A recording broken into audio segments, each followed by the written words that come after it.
apoyo en defensa, sobre todo después de que Rusia haya asestado el mayor ataque desde el comienzo del conflicto. Pablo. Anoche fueron 400 los drones que Rusia lanzó, la anterior fueron 700. Zelensky apunta a que Rusia podría mantener este ritmo, además, con el apoyo de Irán. El ataque involucró drones ruso-iraníes Shahid. Esos drones han sido mejorados considerablemente para causar más destrucción y ser más difíciles de derribar. Los ucranianos ahora se enfrentan a cientos de estos drones cada noche y esto es puro terrorismo. Anteanoche lanzaron más de 700 drones y misiles, anoche casi 400 e intentaron hacerlo con la mayor frecuencia posible.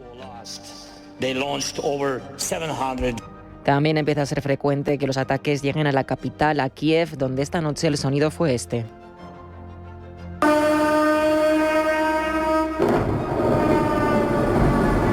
Seguramente este audio no hace justicia a la realidad que se vivió porque, según Zelensky, anoche en Kiev 2 personas murieron y 16 resultaron heridas. A esto se añade la destrucción de infraestructuras como edificios residenciales, centros comerciales y clínicas.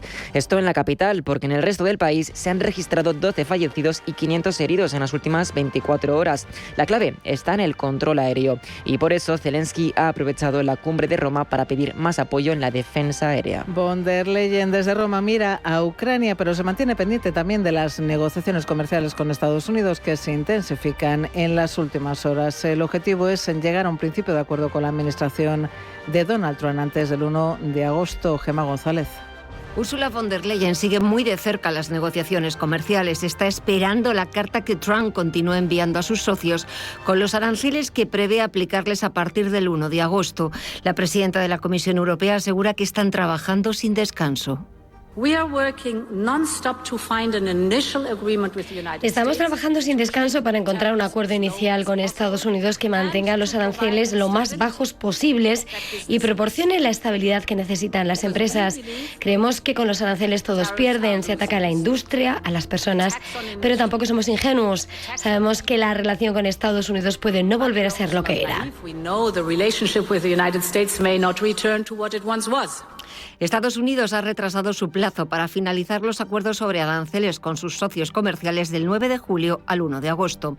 Por ahora, aplica unos aranceles del 10% a todos los productos procedentes de la Unión Europea y otro del 25% sobre las importaciones al acero, al aluminio y a los vehículos. Pero Trump ha amenazado con elevar esos recargos hasta el 50%. Leyen ha recordado que Estados Unidos es el socio comercial y de inversión más importante, pero asegura que la Comisión Europea se está esforzando por diversificar y fortalecer las relaciones comerciales con otras zonas del mundo. También nos esforzamos por reforzar y diversificar nuestras relaciones comerciales con otros países. El 80% de nuestro comercio se realiza con socios distintos de Estados Unidos. El 80%. Tenemos la mayor red de acuerdos de libre comercio. Tenemos acuerdos con 76 países. La Comisión Europea ha cerrado en las últimas semanas acuerdos comerciales con México, Suiza y Mercosur y está trabajando con India, Indonesia, Emiratos Árabes Unidos, Tailandia, Filipinas, Malasia y el Pacífico. Y el Gobierno confía también en que esta semana se llegue a un acuerdo de principio en materia de aranceles entre la Unión Europea y Estados Unidos. Carlos Cuerpo, ministro de Economía. Hay que avanzar en este acuerdo y los pasos que se están dando en estos últimos días son muy importantes para llegar, esperemos, en esta semana, en los próximos días, a un acuerdo de principios, es decir, a un acuerdo general sobre las principales áreas en las que tenemos que seguir avanzando en una segunda etapa ya más aterrizada, más detallada, para tener, como decía el comisario Šefčovič, antes de finales de año, un acuerdo completo que pueda ser beneficioso para ambas partes. Declaraciones de Cuerpo a su llegada al foro ICEX, donde el ministro de Economía ha asegurado que la falta de avances y la incertidumbre son los elementos que más impactan en la actividad de las empresas expuestas a posibles aranceles. En esa misma línea se mueve el gobernador del Banco de España, José Luis Escrivá. Asegura que Europa se enfrenta a un entorno internacional más complejo y en muchos aspectos, dice, más adverso. Señala además la fragmentación geopolítica y el surgimiento de bloques globales como las principales amenazas al orden multilateral. En este contexto, Europa, con importantes dependencias externas, energéticas, tecnológicas y financieras, ve acrecentada su vulnerabilidad. Si añadimos a esto un cambio tecnológico acelerado, liderado por Estados Unidos y China con modelos muy distintos pero muy eficaces, y una demografía en declive, La urgencia de una respuesta estratégica por Europa es evidente. Para Escrivá, los conflictos militares también están teniendo repercusiones directas, dice, en los flujos comerciales. Y seguimos hablando de aranceles porque Donald Trump parece insaciable. Anunciar un arancel del 50% a Brasil. La razón que ha dado iniciado un conflicto diplomático con este país sudamericano. Paloma Arnaldós. Estados Unidos ha decidido tomar parte de un conflicto interno en Brasil y anuncia un arancel del 50% a las importaciones brasileñas como represalia por el juicio en curso contra el expresidente Jair Bolsonaro. Para Trump, el juicio contra Bolsonaro es una caza de brujas similar, dice, a la que él ha vivido con sus propios procesos judiciales. Señala además que Brasil, a través de su sistema judicial y regulaciones sobre redes sociales, estaría violando derechos fundamentales de libertad de expresión y de elecciones, afectando a plataformas tecnológicas estadounidenses. Y aunque Estados Unidos tiene superávit comercial con Brasil, Donald Trump denuncia lo que califica de relación comercial no recíproca y alega que las barreras arancelarias brasileñas justifican esta medida.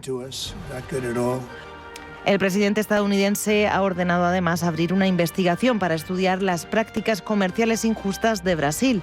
El presidente Lula da Silva ha respondido enfatizando la soberanía nacional de Brasil y ha anunciado que responderán con medidas de reciprocidad apoyadas por una nueva ley que lo permite. Tras el anuncio de aranceles, el real brasileño ha caído más de un 2% respecto al dólar. El arancel que Donald Trump ha anunciado a Brasil será generalizado, por lo que afectará a todas las importaciones brasileñas. Brasil es el mayor exportador mundial de carne de res. También exporta soja, maíz y etanol, aunque en gran parte lo hace a China. Exporta además crudo ligero y mineral de hierro a refinerías estadounidenses, así como jets regionales. Este arancel del 50% sobre Brasil podría además tener un impacto sobre América Latina y el Mercosur. Si Brasil exporta menos a Estados Unidos, su economía se desacelerará, lo que afectará a los países con vínculos productivos con Brasil. México y países de Centroamérica podrían llenar parte del vacío que deja Brasil en Estados Unidos, sobre todo en agroindustria y manufactura liviana, pero es probable que Donald Trump también aplique medidas similares a otros países, como lo que ha amenazado recientemente con Argentina y Colombia. Brasil representa además más del 60% del PIB del Mercosur. Si su economía se contrae, todo el bloque pierde peso global y dinamismo. En este contexto, Brasil podría impulsar acuerdos más firmes con China o la Unión Europea para compensar su pérdida en Estados Unidos. Esto arrastraría al Mercosur a revisar también sus tratados actuales. Y nos vamos hasta Malasia, porque allí se reúne la Asociación de Naciones Unidas del Sudeste Asiático en un momento de alta tensión por los aranceles de Donald Trump. Ángeles Lozano. Pendientes de los aranceles de Donald Trump, la Asociación de Naciones del Sudeste Asiático, reunida en Malasia, ha llamado a fortalecer el comercio dentro del bloque para mitigar el impacto de las tasas de entre el 25 y el 40% anunciadas por el presidente estadounidense, que afectan a varios países de la región. Desde la ASEAN califican estos aranceles como contraproducentes y se insta a mantener la unidad y la centralidad del bloque. Pese a las tensiones comerciales, hasta Malasia ha viajado el secretario de Estado de Estados Unidos, Marco Rubio, quien ha reafirmado el compromiso estadounidense con la región. La incertidumbre generada por la política proteccionista de Estados Unidos ha llevado a los países de la ASEAN a abordar, además, la creciente influencia de China en el Indo-Pacífico. La región sigue dividida entre buscar el equilibrio geoestratégico y protegerse contra la volatilidad de las grandes potencias. Por cierto, que en los márgenes de la cumbre de la ASEAN, Marco Rubio se ha reunido brevemente con el ministro de Asuntos Exteriores ruso, Sergei Lavrov. Ha firmado además un memorando de cooperación nuclear civil con Malasia, preparando el terreno para un posible acuerdo en energía atómica. Y la Unión Europea e Israel han alcanzado un acuerdo que permitirá un mayor suministro de ayuda a Gaza, con un aumento sustancial de los envíos diarios en los próximos días. El acuerdo ha sido negociado por la jefa de la diplomacia comunitaria, Kaja Kallas, y permitirá la reapertura de varias rutas de ayuda. Todo ello mientras que la tregua que lleva días promoviendo Donald Trump no termina de cristalizar. Jamás se ha comprometido a liberar a 10 rehenes vivos si se alcanza un acuerdo de alto el fuego, pero a cambio reclama la retirada total del ejército israelí, cosa que Israel no ha contemplado hasta el momento. También pide garantías de que el alto el fuego será permanente. Mientras el ejército israelí continúa con sus operaciones en la franja de Gaza, al menos 22 personas han muerto en varios ataques del ejército israelí, entre ellos 10 niños y 3 mujeres han fallecido en Deir al-Balat, en el centro del enclave, mientras aguardaban el reparto de alimentos. Además, al menos otras 4 personas han muerto en un ataque israelí cerca de una mezquita en el barrio de Zeitún, al sureste de Ciudad de Gaza, y un quinto en la sureña Jan Yunis. Desde la medianoche, ese número asciende ya a 40 fallecidos.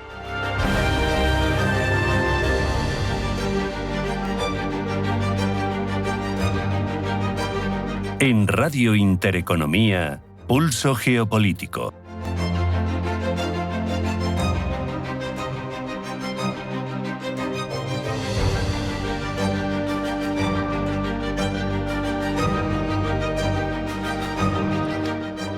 A continuación vamos con ese empeño que tenemos, lo saben, por contarles cómo las diferentes cabeceras de los diferentes países asumen la tarea de contar esa información geopolítica, cómo se notan los sesgos, los intereses, los focos.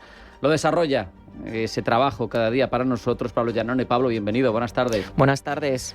Abrimos el repaso de la prensa internacional con la mirada estadounidense. Según los medios que hemos consultado, los principales temas del día son la guerra de Ucrania y la situación en Oriente Próximo.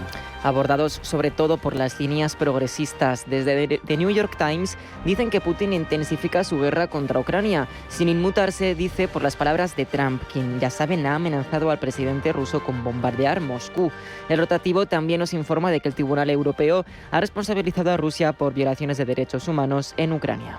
Y en Europa, entre tanto, después de estos ataques con drones de Rusia contra Ucrania, encontramos titulares a mansalva que los clasifican con diferentes adjetivos. Por ejemplo, desde Reino Unido, The Guardian los considera mortíferos, mientras que desde Alemania, el Die Zeit los denomina serios. Particularmente de los medios de Europa Occidental que hemos consultado, en ellos nos informa apenas de la cumbre que hoy se celebra en Roma sobre la inversión que Ucrania necesita para la reconstrucción del país el día después de que termine la guerra.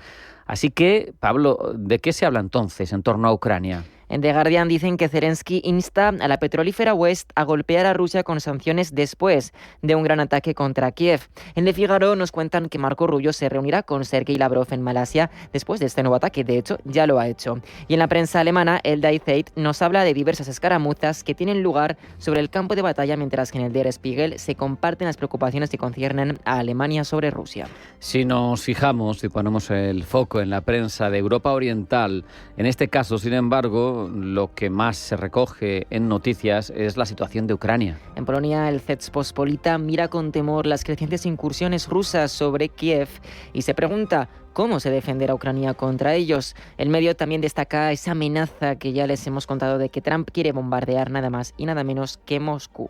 Mientras tanto, desde Rusia el foco está puesto en Oriente Próximo, a diferencia de los demás países de Europa que miran a Rusia, lógicamente. La agencia de noticias soviética TASS recoge cifras abrumadoras. Más de 770 palestinos, dice, han sido asesinados en sitios de distribución de ayuda humanitaria en Gaza desde mayo. No obstante, la prensa rusa también pone el foco en torno a la gobernabilidad en Europa y la fractura política. Habla de la moción de censura a la que se enfrentaba esta mañana Ursula von der Leyen. Y que ha superado, eso sí. Desde Russia Today aprovechan la ocasión para difamarla, diciendo que la reina no elegida por la Unión pretende inmortalizarse en el poder. Además, añaden las críticas del primer ministro húngaro Viktor Orbán, quien dice que la moción va más allá de la corrupción por el caso Pfizergate, que fue el detonante. Se trata, ha dicho, de la competencia, los resultados y el futuro de Europa. Encontramos además una nueva maniobra de Trump, una tendencia quizá de acercamiento a África, así lo observa la prensa europea. Le Monde nos cuenta que Donald Trump ha recibido ya a 5 presidentes africanos en la Casa Blanca y apunta a que quizás se encuentra mirando esos minerales que abundan en el continente africano. Una visita, por cierto, en la que dicen The Guardian y Der Spiegel, Trump ha elogiado el inglés del líder canciller de Liberia, país, por cierto, en el que el inglés, destaca The Guardian, es el idioma oficial desde hace bastante tiempo. Me río porque es obvio, claro, porque es el idioma oficial, por tanto, estaría curioso que lo hablara mal. La mirada de Trump sobre África podría rivalizar, Pablo, con la de China, porque en la prensa del gigante asiático ni se menciona el encuentro en el despacho Oval entre líderes africanos y Donald Trump, pero sí se habla, sin embargo, de su guerra comercial. Y es que sigue siendo uno de los temas preferidos de la prensa china, como hemos visto en la última semana. Hoy se centra sobre todo en cómo afecta a Europa. Entre tanto, en Xinhua News, por ejemplo, nos informan de que la Unión Europea no descarta la opción de tener represalias directas y abiertas contra Estados Unidos. El medio chino nos pone en contexto. Ayer vimos a Leyen en la sesión plenaria del Parlamento Europeo advirtiendo de que la Unión Europea estaría lista para afrontar cualquier escenario. Palabras ciertamente ambiguas que el presidente del Comité de Comercio del Parlamento Europeo, Bernd Lange, ha afilado y ha regalado con ello un buen titular para el Xinhua News. Este funcionario dijo que la Unión Europea, según Xinhua News, sigue enfrentándose a aranceles estadounidenses ilegales e injustificados y que la Unión Europea está preparada para tomar represalias con un primer paquete de contramedidas que entraría en vigor el 14 de julio si no se llega a un acuerdo. Todavía más al este, en Japón, la guerra arancelaria también impregna las portadas. De hecho, Pablo, lo hace tanto que de 36 titulares que has consultado, 10 son en torno a este tema. Normal, teniendo en cuenta que es de los países que han recibido esa carta de Trump con ese amenazador importe arancelario del 25% a partir del 1 de agosto. Evidentemente, los medios hablan del caso concreto de la isla nipona, pero también miran a sus vecinos. Desde el Kyodo News, por ejemplo, dicen que Malasia pide a los miembros de la ASEAN, en esa cumbre que les hemos contado que se está celebrando ahora mismo, que enfrenten los aranceles inminentes de Estados Unidos. Desde el Nikkei Asia también dicen que Filipinas enfrentará el 20% de la tarifa estadounidense. Por cierto, este rotativo nipón, Nikkei Asia, salta del continente asiático y lo que hace es mirar hacia Brasil. Allí también llega la guerra arancelaria, donde Trump ha impuesto aranceles del 50% después de esa disputa pública que tuvo con Lula da Silva. Recordemos, en esta disputa Trump denominaba el cargo judicial, es decir, la persecución judicial, por así decirlo, del expresidente Jair Bolsonaro como una caza de brujas, a lo que Lula respondía en medio de la cumbre de los BRICS con que en Brasil se hace lo que los brasileños quieren. Vemos que en Japón están tan abastecidos con esa guerra abierta con la administración de Donald Trump que no miran, o al menos en los titulares que hemos podido consultar, a Corea del Sur, donde ha habido avances, por cierto, en torno al caso que ya viene tiempo coleando del ex primer ministro de Yoon Suk-yeol, acusado, recuerden, de llevar a cabo un golpe de estado militar el pasado año en China. Sin embargo, Pablo, el tema no pasa inadvertido. Así es, el medio CGTN progubernamental mantiene la tensión bilateral entre ambos países, cubriendo una noticia que otros medios regionales, como comentábamos, no. Se espera que la situación legal del ex primer ministro de Yoon Suk-yeol evolucione en los próximos meses, con potencial de enfrentar sentencias graves, incluyendo cadena perpetua o incluso la pena de muerte. Aunque esto lo decimos nosotros, no lo dice CGTN. En Corea del Sur no se ha ejecutado ninguna condena capital desde 1997. Tampoco queremos dejar de mencionar un asunto, un tema cada vez más acuciante en el ámbito geopolítico. La prensa además lo sabe y parece ciencia ficción, pero está ahí, el espacio ultraterrestre. Desde Nikkei Asia informan de que India ha aprobado el servicio Starlink de Elon Musk. Por su lado, desde Fox News, como les hemos contado antes en la prensa estadounidense, Ucrania y Oriente Próximo no han sido temas muy prioritarios, pero para este medio de corte republicana ha sido China, especialmente China. Han informado de que los satélites de este país han completado una misión innovadora de 22.000 millas, es decir, más de 35.000 kilómetros sobre la Tierra. El propósito del encuentro habría sido, dice el medio, llevar a cabo un test de reabastecimiento de combustible en órbita, lo que indica que China estaría explorando la posibilidad de extender la vida útil de sus satélites en órbita geoestacionaria. Y sin embargo, Pablo, en China no hemos encontrado noticias sobre este evento, pero CGTN nos cuenta que la nave espacial de carga Tianzhou 8 ha logrado reingresar en la atmósfera. Este reingreso exitoso confirma que los sistemas de control de trayectoria y desorbitado del Tianzhou 8 han funcionado según lo planeado. Un nuevo éxito para Pekín. Esto es algo esencial, dice el medio, para reducir el riesgo de basura espacial, ya que asegura que los cargueros no tripulados no queden flotando en la órbita.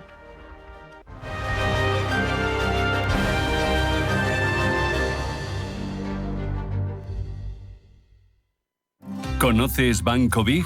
Somos tu banco de inversión y ahorro. Pero no solo eso, somos tu plataforma de brokeraje con todo tipo de productos, acciones, bonos, ETFs, fondos, futuros y además contamos con una demo técnica con 100.000 euros ficticios para que puedas aplicar todos tus conocimientos sobre el trading. Banco Big. Nos mueven tus valores. Debes saber que toda inversión conlleva el riesgo de pérdida de capital.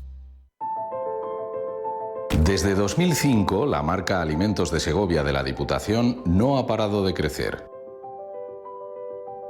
20 años recibiendo nuevos socios, dando la bienvenida a nuevos productos, posicionando el producto local y poniendo alma a una tierra que respira tradición e innovación. 20 años siendo más naturales, más artesanos, más auténticos. 20 años alimentando tus sueños. Bontobel Asset Management. Calidad suiza con el objetivo de obtener rendimientos superiores a largo plazo. En Bontobel Asset Management siempre estamos a la vanguardia de las inversiones activas en bonos y acciones. Para más información, entre en nuestra página web bontobel.com/am. Bontobel Asset Management, su especialista global en fondos de inversión. Por favor, un vermut. ¡Un Zarro! Zarro, por supuesto. El vermut Zarro es el vermut de Madrid, elaborado artesanalmente con los mejores botánicos y vinos de calidad. Un vermut genuino y con historia, orgulloso de sus orígenes castizos y más aún de su sabor. Y es que en grifo o en botella, vermut Zarro es el auténtico sabor del vermut de Madrid. Vive Zarro, siente Madrid.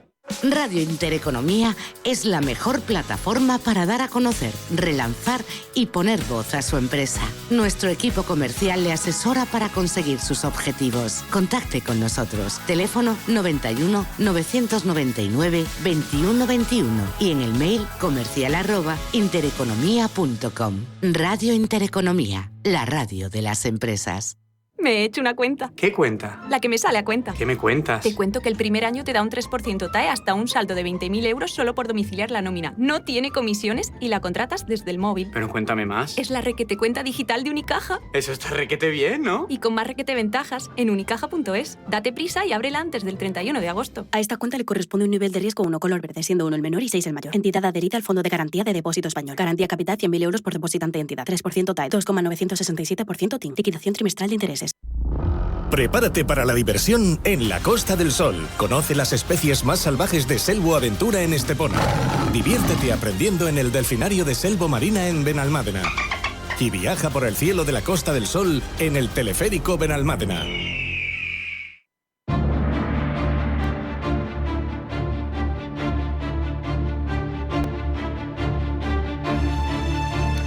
Hay países que por su geografía, por su patrimonio o por su singularidad ecológica se convierten en puntos focales de apreciación, de estudio, de reflexión. Nuestro protagonista de hoy sin duda es uno de ellos. Situado estratégicamente en el corazón del mundo, es un crisol de biodiversidad. Abarca desde la imponente cordillera andina hasta la vasta cuenca amazónica y culmina en el archipiélago de las Galápagos. Ya se hacen idea de quién vamos a hablar, ese santuario de la evolución global.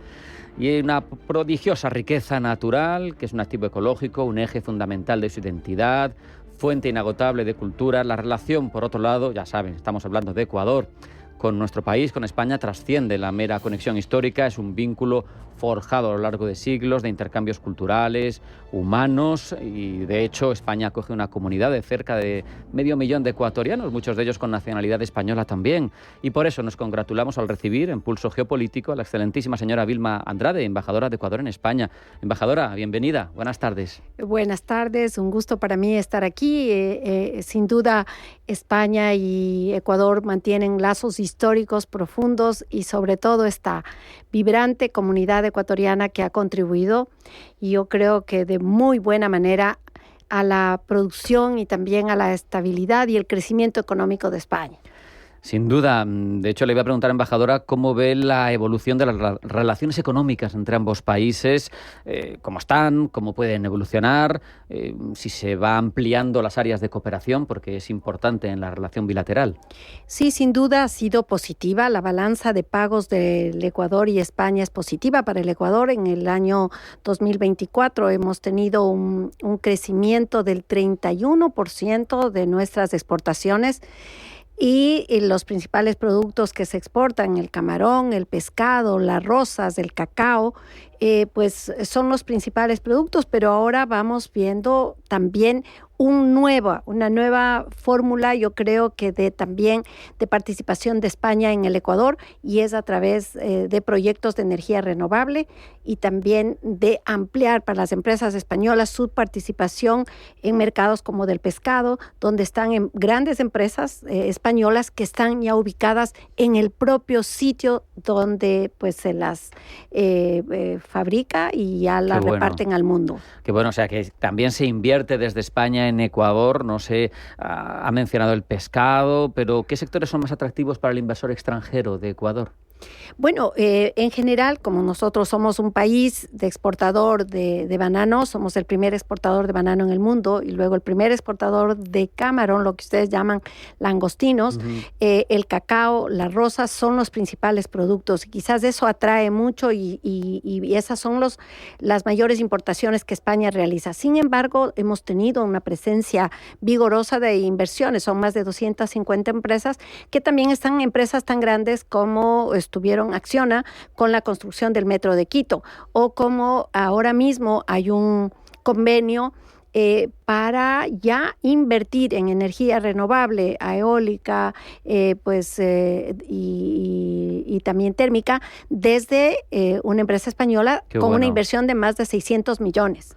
O sea que al final esas empresas que se deciden a invertir en Ecuador pueden, a partir de esa presencia en Ecuador, utilizar el país como puente, ¿no? Hacia América del Sur o hacia otras regiones incluso, ¿no? Sí, sin duda, porque nosotros tenemos importantes puertos, tenemos 3 puertos grandes de mar abierto, pero el puerto de Guayaquil, que es el tercer puerto más grande de Latinoamérica, permite esa conexión y permite además que las empresas españolas incluso hagan, como me refería, su centro de trabajo y de elaboración de sus productos para exportar justamente a través del puerto de Guayaquil, que es el punto más cercano del puerto de la costa del Pacífico, hacia el Asia y el África, y eso permite esa conexión. Es una cabeza de puente que te permite introducir hacia allí.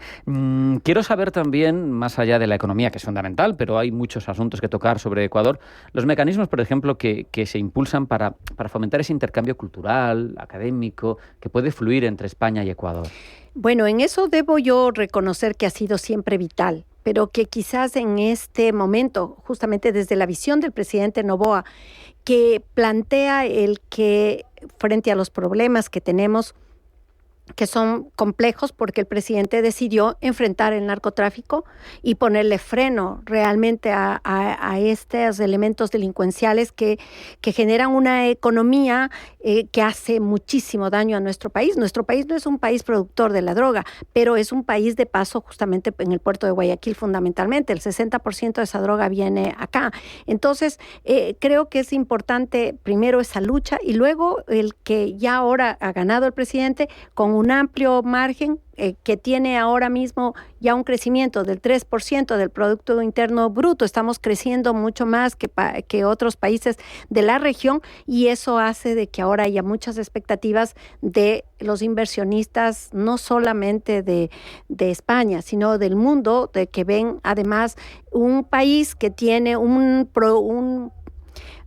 cantidad de proyectos, más de 18 proyectos de infraestructura que tienen un cofinanciamiento, que tienen ya los estudios y que están listos para que puedan pues los inversionistas ir y realizar esos proyectos, y que ya tiene ahora una agenda clara con leyes de incentivos tributarios en beneficio tanto para turismo, transformación digital, energías renovables, y que le permiten al inversionista saber que hay una estabilidad jurídica, que hay un respeto a las normas y sobre todo que pueden tener beneficios, 0 impuestos justamente en las empresas que invierten en el Ecuador. Qué bueno.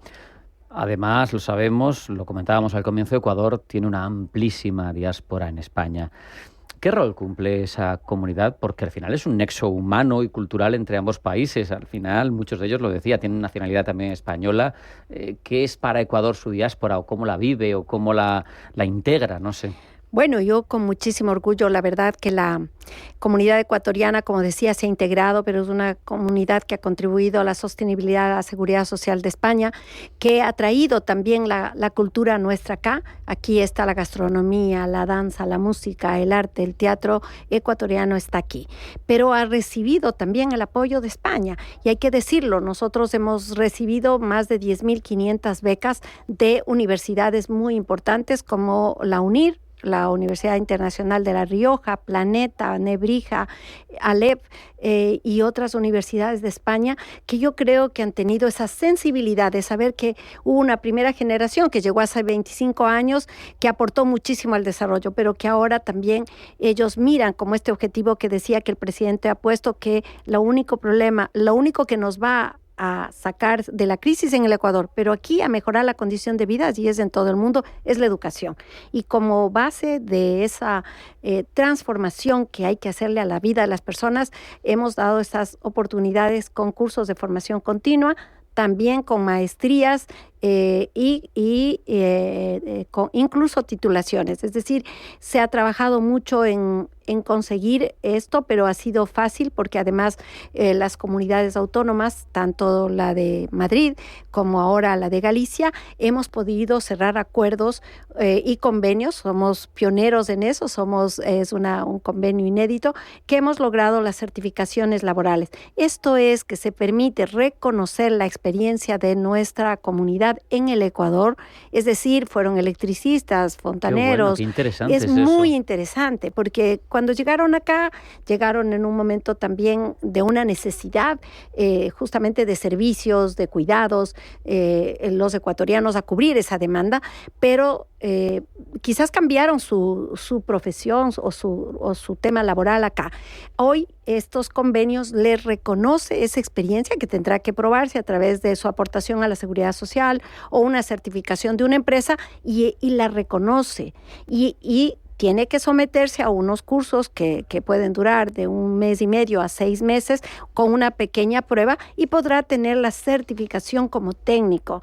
Y eso le permite no solamente trabajar y mejorar su empleabilidad, su sueldo aquí en Madrid, sino en toda España. Y ya tenemos buenas noticias. En este acuerdo que hemos firmado con la Comunidad de Madrid hay 11.000 ecuatorianos que están inscritos y están en desarrollo justamente con esta proyección de mejoramiento de sus vidas. Además, me parece que es importante destacar, que igual no se pone siempre sobre la mesa, que cuando llegan estudios de la Unión Europea, del FMI, de la OCDE, hablando de la evolución del PIB en España, una aportación, una parte del protagonismo importante es de la migración que trabaja, de la migración que incrementa la población laboral, y que sin ella, en una sociedad con una tasa demográficamente muy baja como es la de España, habría verdaderos problemas con lo que esa inmigración ecuatoriana que aporta y que trae su profesión del otro lado del Atlántico, lo que hace es incrementar PIB, lo que hace es cubrir unos nichos que están por cubrir. Sin duda, y vemos que lo que está aquí, que son 450.000, y hemos hecho solamente una proyección pequeña justamente con esa tasa demográfica que es tan baja de España, de crecimiento, hemos visto que podrían ser más de 650.000. Pero hay una necesidad mayor. Y lo estamos viendo, y Galicia nos ofrece precisamente la oportunidad de contratos indefinidos de trabajo, que puedan venir familias para que puedan ir a cuidar las fincas o las haciendas o como les conocen aquí, sí, y puedan pues constituirse en ese núcleo familiar también de crecimiento. Así que hay muchos temas, aquí hay una necesidad también el tema de sanidad, de nuestros médicos, y tenemos muy buenos profesionales y creo que esta es la segunda posibilidad de una migración ordenada y ya quizás no solamente para suplir estos espacios de servicios, sino técnicos y profesionales, porque nuestro país está justamente con una normativa muy, muy rígida para aprobar universidades. No tenemos universidades como en mi país se decían de garaje, es decir, que son universidades que no cumplen los estándares internacionales, pues tenemos universidades y politécnicas excelentes, con técnicos excelentes. Hemos tenido proyectos de infraestructura enormes en el país que les han hecho tener su experiencia, y creo que eso abre posibilidades a que vengan a trabajar acá, pero a cubrir esta alta demanda que al menos de valor añadido, lo tenemos. Profesiones migrantes de valor añadido, porque además es un drama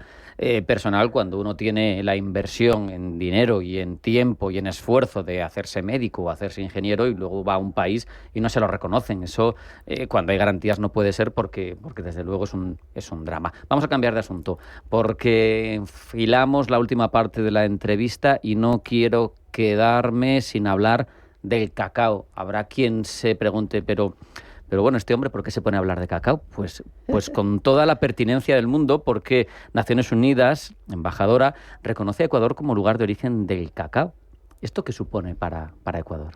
Bueno, eso supone primero que hubo estudios científicos que están comprobados que el cacao es originario en la Amazonía ecuatoriana, que son hace 5.500 años que ya los aborígenes ecuatorianos ya descubrieron, no solo descubrieron, sino que al cacao le convirtieron ya en líquido, y es justamente traído esta vasija de palanda, bueno, que se la encuentra en la Amazonía y que aquí ya se encontró, esta es una réplica, se encontró vestigios del cacao líquido.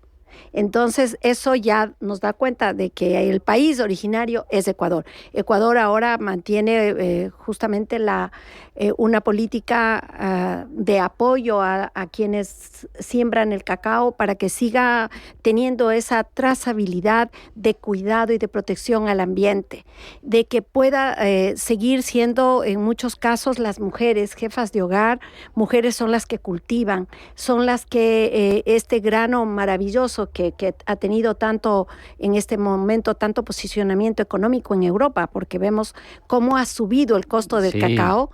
Nosotros esperamos que ese costo que muchas veces, o ese beneficio que se queda en la cadena de intermediarios, pueda ir precisamente a las mujeres ecuatorianas, a las familias ecuatorianas que siembran y que producen el cacao de manera orgánica y de manera muy bien lograda, porque nuestro cacao es el cacao fino de aroma, que lo hace distinto a los demás justamente por su sabor que incluso teniendo prácticamente probándole realizados sin añadidos, tiene un aroma y tiene un sabor dulce, que creo que eso le da ese plus. Así es que somos muy orgullosos del cacao, somos muy orgullosos de que hoy ya se reconozca como el país originario, y por supuesto también la gran responsabilidad, y por eso tenemos marcas como Pacari, que ya está en el Corte Inglés. Embajadora, iba a hablar de Pacari porque he entrevistado a, creo que era Salvador, si no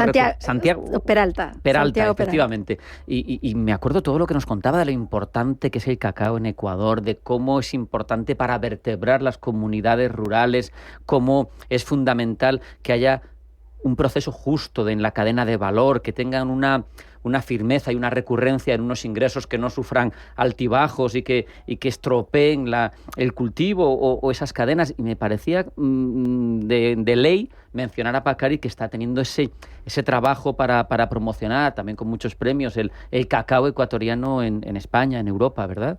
Sí, Santiago sin duda es un gran embajador de Ecuador. Y con ese esfuerzo personal, porque ha sido perseverante, ha logrado que el Pacari esté como chocolate oficial en el Museo del Prado. Y ahora sea el chocolate oficial del Barcelona, del equipo Barcelona de España, y que pueda estar en líneas aéreas de otros países, pero que sea como el chocolate oficial. Que creo que hay que mencionar que justamente ese compromiso social ha logrado que Pacari, por ejemplo, cambie inclusive la forma de producción y también lo que sería la comercialización de este producto, porque se hacía antes en sacas, no sé cómo lo llaman aquí, en quintales, donde estaban 100, estaba el peso del cacao para movilizarlo de 50 kilos, pero eso era un peso muy fuerte para las mujeres. Tomando en cuenta que la mayoría son mujeres, se ha cambiado. Él justamente modificó ese sistema para que las sacas sean de 25 kilos, es decir, un peso apropiado a mujeres que son además madres, que están con sus niños, su familia, y todo el proceso de producción del cacao recibe precisamente este apoyo y pues este precio justo, que creo que es importante mantenerlo, porque así es la única forma que se preserve y que esas tierras que ahora solo se produce cacao no puedan pasarse a productos quizás que sean de comercio mucho más atractivo, de valor costo, pero que nos dejen sin el cacao. Ese patrimonio natural se perdería, y eso una vez que se pierdan es muy difícil de recuperar. Me ha gustado mucho a los futboleros, seguro que no se les ha escapado, que ha mencionado Barcelona de España, porque en Ecuador hay un Barcelona. Así es. ¿Verdad? Hay un Barcelona que ha sido campeón 7 veces del Ecuador, es un equipo muy, muy querido. De Guayaquil, creo. Es de Guayaquil, sí. Bueno, no es mi partido, yo soy de la Liga Deportiva Universitaria, que es muy afín al Real Madrid. Ah, qué bueno. Qué bueno. Es el equipo algo. En el fútbol, es maravilloso. Claro, y tenemos las mismas coplas, es decir, nosotros los gritos de apoyo a los equipos se asemejan. O sea, tenemos muchísimo entre España y Ecuador. Precisamente, para terminar, poco a poco nos vamos quedando sin tiempo, pero quiero, embajadora, que nos articule, que nos presente cómo se imagina la embajadora de Ecuador en España la relación entre estos dos países, pues de aquí a una época relativamente lejana, de aquí a 10 años, a la próxima década. ¿Cuáles son los pilares que tendríamos que empezar a reforzar ahora mismo para que fuera lo más exitosa posible? Bueno, yo quisiera que se mantenga y por supuesto que pueda mejorarse es el tema migratorio.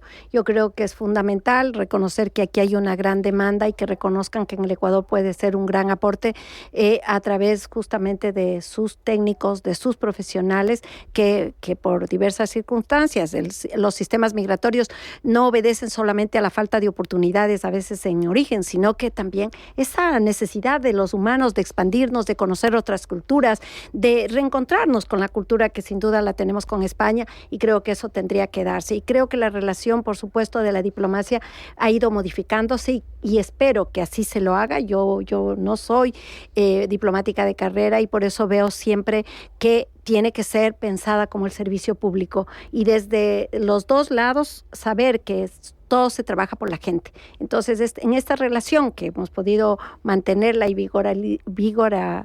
vigorizarla o reforzarla. Tenemos que reforzarla y mantenerla de aquí a mucho tiempo, porque España y Ecuador son países hermanos que nos unen muchísimos lazos históricos. Entonces, esa historia común espero que siga construyéndose para bien pues de los dos países. Desde luego, también esperamos que así sea y que iniciativas como la que mencionaba, de esos profesionales con valor añadido, que vengan y que sigan dejando aquí la impronta que deja la emigración ecuatoriana hasta el momento, que siga creciendo, pues es un deseo, porque nos vamos a beneficiar todos y se trata de la convivencia humana. Vilma Andrade, embajadora de Ecuador en España, ha sido un placer hablar estos minutos. Muchas gracias. Igualmente, para mí siempre a la orden, encantada de estar aquí.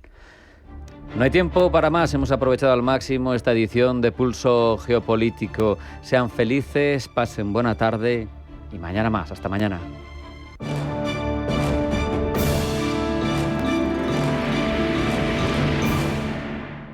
¿Por qué Agua Sierra Cazorla es única? El equilibrio de su manantial es único, el más ligero en sodio, la idónea para la tensión arterial, más rica en magnesio, calcio y bicarbonato.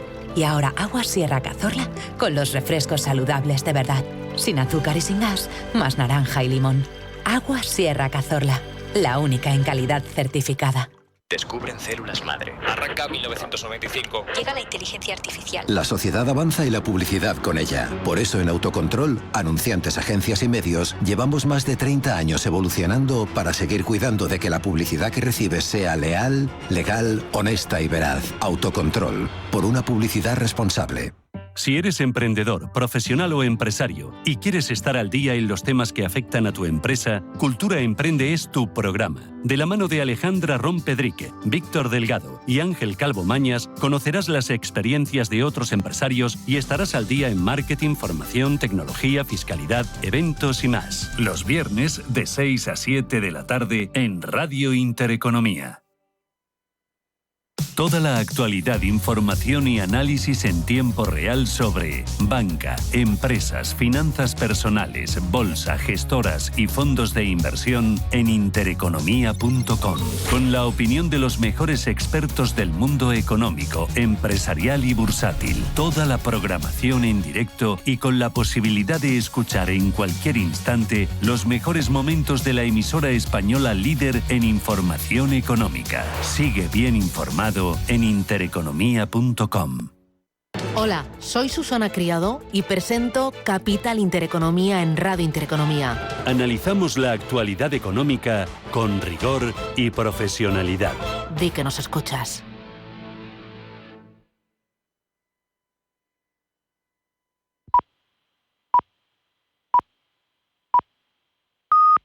Radio